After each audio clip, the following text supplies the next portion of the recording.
PNB घोटाले में हीरा कारोबारी मेहुल चोकसी की दिक्कत बढ़ती दिखाई दे रही है। दरअसल एंटीजा के सूचना मंत्री मेलफोर्ड निकोलस ने कहा है कि मेहुल चोकसी ने एंटीजा की नागरिकता लेने के लिए गलत जानकारी दी है। मेलफोर्ड ने कहा कि नागरिकता लेने के लिए गलत जानकारी देना बड़ा अपराध है और हम इस पर कार्रवाई करते हुए इसकी नागरिकता रद्द करने की प्रक्रिया पहले ही शुरू कर चुके हैं। लेकिन मेहुल ने अदालत का दरवाजा खटखटाया है। बता दें कि मेहुल चोकसी इस समय डोमिनिका में अवैध प्रवेश करने के मामले में हिरासत में है। मेलफोर्ड की ओर से जानकारी दी गई कि चोकसी ने नागरिकता के लिए जब आवेदन किया था उस वक्त उसका नाम ऐसे किसी भी एजेंसी के सामने नहीं आया जो ये बता सके कि उसके खिलाफ कोई आरोप है या नहीं। उन्होंने बताया कि इस बात की जानकारी जैसे ही सरकार को लगी उन्होंने मेहुल चोकसी को नोटिस दिया। इसके बाद जब उसकी सदस्यता रद्द करने की प्रक्रिया शुरू की गई तो उसने अदालत में उसे चुनौती दे दी। दूसरे विश्व युद्ध, वियतनाम युद्ध और कोरियाई युद्ध के दौरान अमेरिका के लगभग 82,000 सैनिक लापता हुए थे। इसमें से 400 सैनिक दूसरे विश्व युद्ध के दौरान भारत से लापता हुए थे। लंबे समय से अमेरिकी रक्षा विभाग इनके अवशेष खोजने की कोशिश कर रहा था। अब इसी सिलसिले में उसने गुजरात के नेशनल फॉरेंसिक विज्ञान विद्यालय की मदद ली है। लेकिन सवाल ये आता है कि लगभग 8 दशक बाद इन सैनिकों की निशानियां कैसे खोजी जाएंगी। गूगल ने बुधवार को अपना डूडल अमेरिकी अभिनेत्री, डांसर, सिंगर और राजनयिक शर्ली टेम्पल के नाम किया है।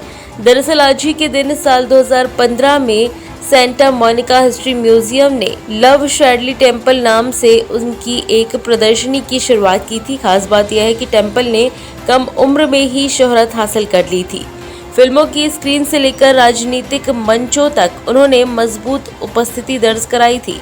शर्ली टेम्पल को 1969 में संयुक्त राष्ट्र में अमेरिका का प्रतिनिधि नियुक्त किया गया था। राजनीतिक कार्यकाल के दौरान वे घाना में राजदूत और विदेश विभाग में प्रोटोकॉल की पहली महिला प्रमुख बनी थी। फ्रांस के राष्ट्रपति इमैनुअल मैक्रोन को थप्पड़ मारने के आरोप में 2 लोगों को गिरफ्तार कर लिया गया है। न्यूज एजेंसी के मुताबिक फ्रांस के राष्ट्रपति इमैनुअल मैक्रोन को दक्षिण पूर्वी फ्रांस के ड्रोम क्षेत्र में लोगों के साथ वॉकआउट सेशन दौरान एक व्यक्ति द्वारा थप्पड़ मारा गया था, जिसके बाद 2 लोगों को गिरफ्तार कर लिया गया है। यह घटना उस समय हुई जब मैक्रोन दक्षिण पूर्वी फ्रांस के ड्रोम क्षेत्र के दौरे पर थे, जहां वह रेस्टोरेंट और छात्रों से मुलाकात कर रहे थे और बात कर रहे थे कि कैसे कोविड-19 महामारी के बाद जीवन सामान्य हो सके।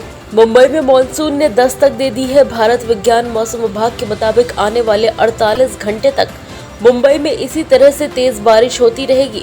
बारिश के कारण अभी से सड़कों पर जलभराव होने लगा है। रेलवे ट्रैक पर पानी भर जाने के कारण ट्रेन अब लेट चल रही है।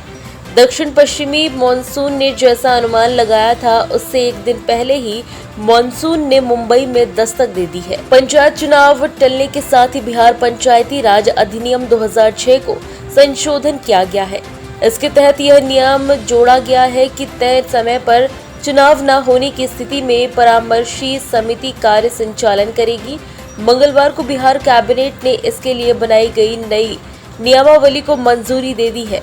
निर्णय के बाद मौजूदा पंचायती राज संस्थाएं और ग्राम कचहरियां 15 जून के बाद भंग हो जाएंगी, लेकिन चुने हुए जनप्रतिनिधियों के अधिकतर अधिकार कायम रहेंगे। परामर्शी समिति के जरिए ही अब सभी कार्य संचालित किए जाएंगे। कोरोना संक्रमण के चलते मरने वाले लोगों के परिजनों द्वारा उनकी अस्थियों का विसर्जन करने से इनकार करने के बाद गाजियाबाद प्रशासन इस काम के लिए आगे आया है। प्रशासन की टीम शमशान घाट से बज्रघाट ले जाकर उनकी अस्थियां विसर्जित कर रही है। ऐसे लोग जिनकी मृत्यु कोरोना के कारण हो गई थी, उनकी अस्थियां लगभग 1.5-2 माह से हिडन शमशान घाट में इंतजार में रखी हुई थी, मगर नगर निगम द्वारा संपर्क करने के बाद भी इन्हें लेने कोई नहीं आया, जिसके बाद प्रशासन द्वारा यह कार्य किया जा रहा है। बॉलीवुड की पंगा गर्ल यानी कंगना रनौत हिमाचल से वापस मुंबई पहुंच गई है। मुंबई पहुंचने के बाद एक बार फिर से वह पाली हिल स्थित अपने ऑफिस पहुंची, जहां पिछले साल बीएमसी ने उनके ऑफिस को अवैध बताते हुए पीला पंजा चलाया था। अब कंगना लॉकडाउन में थोड़ी सी निजात के बाद ऑफिस में रेनोवेशन का काम करा रही हैं। एक्ट्रेस जब अपने ऑफिस पहुंची तो वह फिर लोगों को बिना मास्क के नजर आई, जिसके बाद लोगों ने सोशल मीडिया पर उन्हें जमकर ट्रोल करना शुरू कर दिया। बुधवार को शेयर बाजार की शुरुआत सपाट रही। बीएसई सेंसेक्स 51.8 अंक यानी कि 52,327.37 के स्तर पर कारोबार कर रहा है।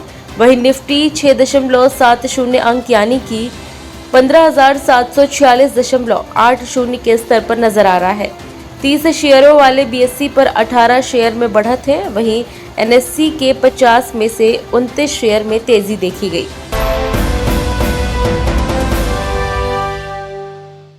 ताज़ा खबरों के लिए सब्सक्राइब करें JSR टाइम्स और साथ ही नोटिफिकेशन पाने के लिए बेल आइकन को दबाएं।